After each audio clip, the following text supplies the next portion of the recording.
Alors, on va commencer par le premier exercice. Voilà. Donc, on nous dit qu'on a tracé à main levée deux figures symétriques par rapport à O. Le symétrique par rapport au de chaque sommet. Alors, ici, on va se faire ça. Le point A devient, le point B devient, le point C devient, le point D devient, et le point E devient. Ça, c'est la question petit a. Donc, le point C, c'est K. D'accord. Le point D, c'est L. OK. Le point E, c'est M. Le point A, c'est N. Et le point B, c'est P. D'accord. Voilà. Donc, on sait que la correspondance de tous ces sommets donne la longueur du segment PK justifie. Alors, a priori, PK, d'accord, P il est issu de B et K il est issu de C. On peut dire PK est le symétrique de BC. Là, on sort la symétrie conserve les longueurs. Donc, PK, c'est la même longueur que BC. Et comme BC fait 8 cm, eh bien, on a bien PK qui fait 8 cm. D'accord. Voilà. Petit c, pouf, on va changer, on va faire en vert, donne la mesure de l'angle NPK. NPK, il est où NPK? NPK, cherche NPK, voilà, c'est lui. Ok. Donc NPK est le symétrique de, alors N c'était qui? C'était A, P c'était B, et K c'était C. Donc c'est le symétrique de ABC. D'accord. La symétrie conserve les mesures des angles. Donc, NPK égale la mesure de ABC égale 65 degrés. Ok. Stoche. De quelles autres informations disposes-tu concernant le polygone KLMNP? Pourquoi? Eh bien, tout simplement, on va écrire en noir. Le petit d, pour les mêmes raisons,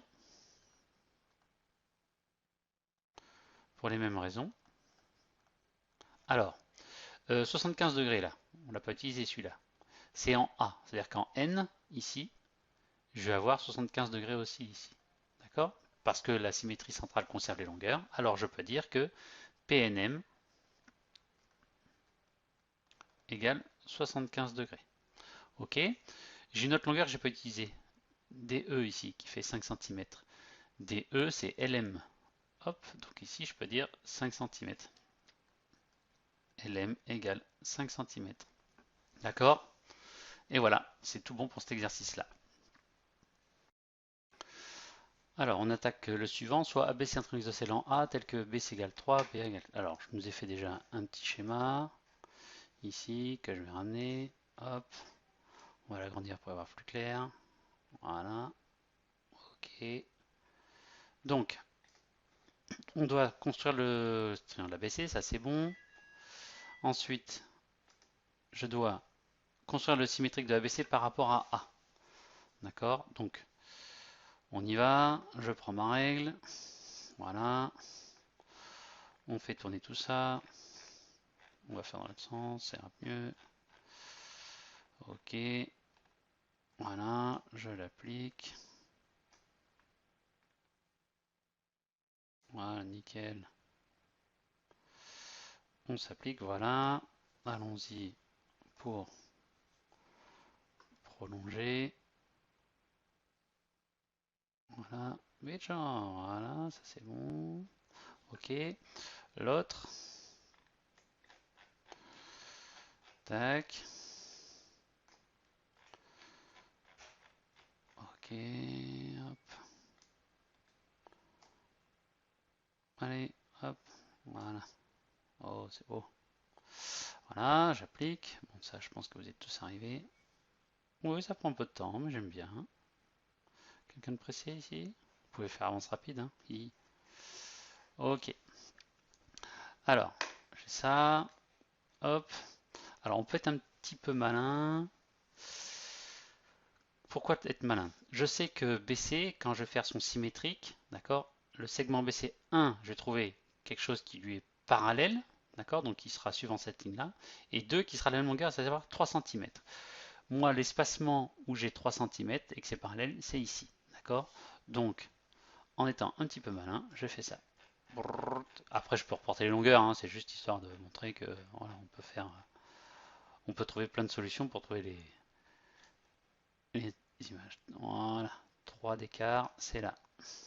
Ok, hop. Donc, on a notre triangle qui est là. Hop, voilà. On est content. Ok, j'enlève la règle. Donc, on nous dit que le symétrique de C, c'est D et le symétrique de B. Donc là, c'est D et là, c'est E. Ok, et le point A, évidemment, ne bouge pas. D'accord. On en profite, on avait un triangle isocèle ici, là. Comme on a fait les symétries, on a aussi les mêmes longueurs là. Et puis, soyons fous, on a aussi ces mêmes longueurs ici. D'accord, on peut avoir les angles, etc. Mais bon. Alors, construire le milieu I de BC. Milieu I de BC. On est là. Voilà, I. Ok, je vais faire les deux petits ronds comme ça. Ça sera nickel. Ok. Et J, celui de DE. J, celui de DE. Ok, voilà. Ok, ça c'est J. Ok. Démontre que les points J, A, I sont alignés. Que représente IJ? La droite IJ pour les segments BC et DE. Alors, on va essayer de démontrer que ces points-ci sont alignés. Alors, je vais donner une petite indication. Ok. Qu'est-ce qu'on va faire? On va regarder ce que devient la droite AI par symétrie. D'accord? Donc, par symétrie de centre A, le point A devient A. D'accord? I est le milieu de BC. D'accord? Donc, comme la symétrie conserve les milieux, la symétrie conserve les milieux, ça veut dire que le symétrique de I, le symétrique de I est le milieu de ED. Ok? Donc I devient le milieu de ED, c'est-à-dire J. Par conséquent, la droite AI devient la droite AJ. On sait que quand on a deux droites, d'accord, l'image, enfin le symétrique de la droite et la droite elle-même sont parallèles. AI parallèle à AJ par conséquent. D'accord? Mais comme elles ont un point commun, alors AI est égal à la droite AJ. C'est exactement elle. D'accord? Et AIJ sont alignés. Voilà. Ok? On peut faire ça comme ça. Alors c'est vraiment pas évident cette dernière question, d'accord? Donc l'idée, voilà, c'est un peu de comprendre, mais on se formalise pas du tout si on n'a pas tout saisi. Allez, bonne journée!